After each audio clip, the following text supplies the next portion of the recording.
It has been a very long time since I've done a review of a car, so I thought I'd kick it off with something cool. Now behind me is a Vortech Supercharged FRS. It's not the FRS that you guys are used to seeing on this channel. In fact, it looks a lot cooler than mine with this wrap and all the different things going on. But the main thing that I'm going to be talking about today on this car is the Supercharger. Now, as some of you know, for the people that have been watching my channel, I have an FRS 2 and I take that to the track a lot. I've talked a lot about that car. I've talked a lot about the experience of it. So the thing that I want to focus on today is the main thing that's different about this car as compared to mine, which would be that Supercharger under the hood. So this car, like I said, is Vortech Supercharged. It's running the factory tune from Vortech. Also, it has a couple other things going on, which I'm gonna have the owner talk to you guys about once we're inside the car. But like I said, main thing I wanna talk about today is the Supercharger and how it changes the dynamic of the car and the personality of the car.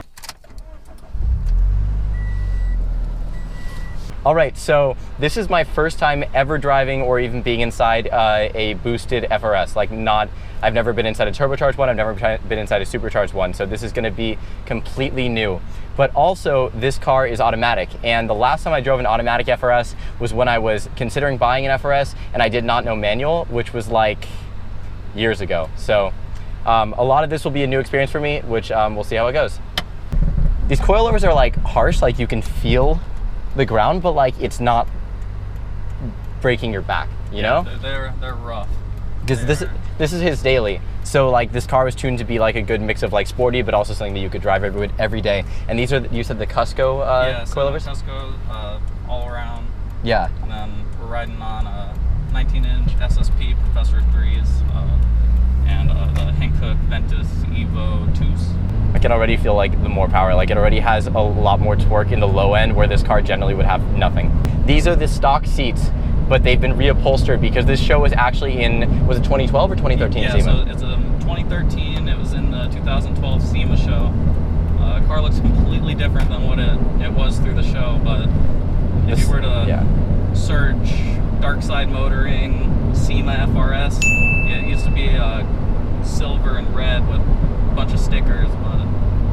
So this is the MagnaFlow catback, and it sounds like very aggressive, but also like it does not have a lot of drone, even in like the freeway level RPMs. Like it still has like a nice sound, but you can definitely turn up the volume and like get over it. So I like that. Okay, so first time letting a rip in the Vortech Supercharged FRS.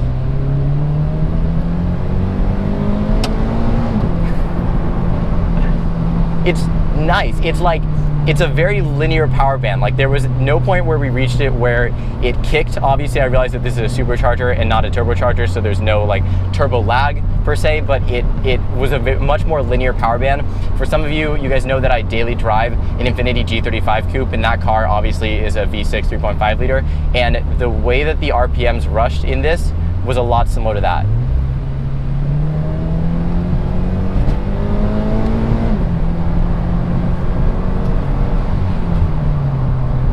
Definitely manageable, like definitely something that doesn't make me feel like I'm gonna slide off the road, you know? Yeah.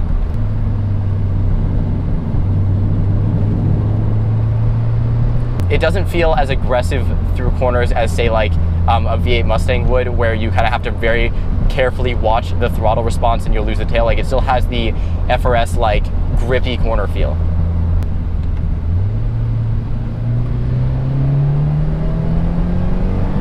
You can hear the supercharged whining.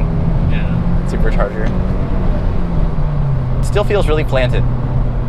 Still has the same characteristics of the FRS that I love. It's like the FRS after a couple gym days and you're feeling it. Yeah, exactly. A little bit more muscle. Yeah.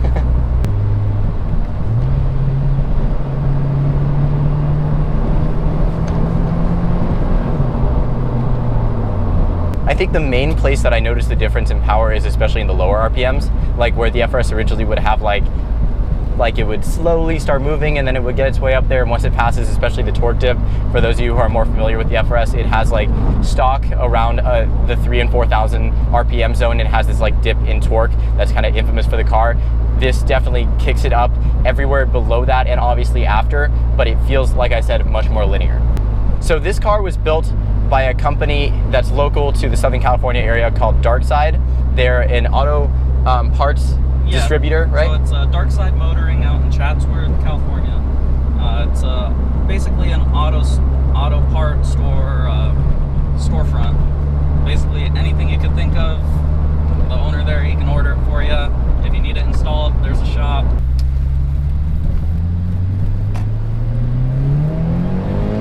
Yeah, it definitely gets through RPM range so much faster than in my car.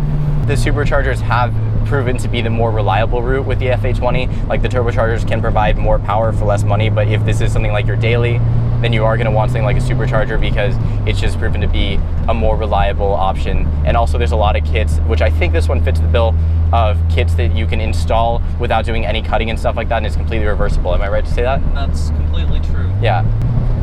The characteristics of the car are still there, like the great handling and all that stuff is still present, taking it through these corners. There's one video on YouTube that I think is probably the most famous video of a boosted FRS or BRZ, which is the review of the 450 horsepower Crawford BRZ. And in that car, they mention how it completely changed the dynamic of the car, completely changed the feel of the car. When you're going through a corner, you have to be so weary of the gas, and also the tail would slide out all the time, which in the stock form, the tail in this car would slide out all the time, but you could still give it full throttle through every corner, just like in my car at the track. Well, once you add that level of boost, the personality of the car completely changes. And that's what I was afraid of seeing in this car. Once you reach this new level of power, will it feel like a completely different car? But so far from driving it, I can honestly say that it still feels like the same FRS, BRZ, GT86, all that we all fell in love with when they first released it in 2012. So this car is still running the stock headers and the stock front pipe, which means that there is a bit of restriction in the airflow there, stopping the supercharger from gaining a little bit more power. So with this, like the factory tune for the Vortech supercharger, how much power do you think this car is making? Well, I mean, everywhere you read it, it says it's like 240, anywhere from like 80 to 100 in gains in the wheel. Yeah. But I mean, I haven't dynoed it. I've only had the car back for a week. Yeah. But, I mean, the fun factor's there. Yeah, for sure. So this car jumped probably about 50% in horsepower from the original car. Yeah, I would say that's safe to say. Yeah.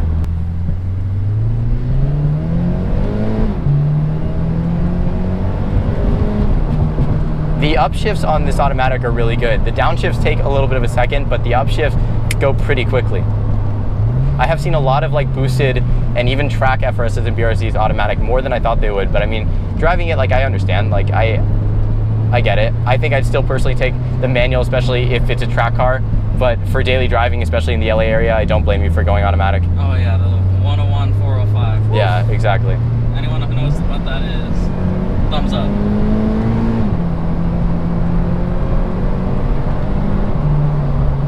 This car also has the Wellwood 6-piston in the front, I think 2-piston in the rear or 4-piston in the rear, I'm not sure, brake kit. Once you press more, there's not a lot of gain in braking in the beginning, but as you start to get deeper in there, that's when you feel the massive brakes kicking in.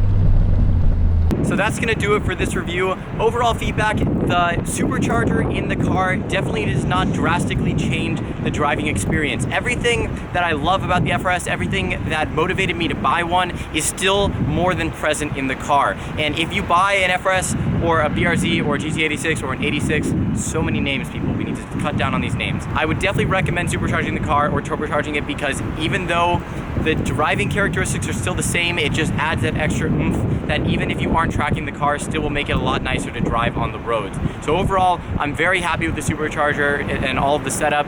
I am definitely going forced induction with my car. That's a guarantee that I can tell you guys right now. Huge shout out to Darkside. They're that auto parts distributor that we were talking about. Super cool dudes. If you want more information on them, the link for their stuff is going to be down below. If you're in SoCal, check them out. That's gonna do it for this video. Thank you guys so much for watching. Make sure you guys subscribe, follow me on Instagram, Snapchat, and Twitter. I'll see you guys next time. So strong.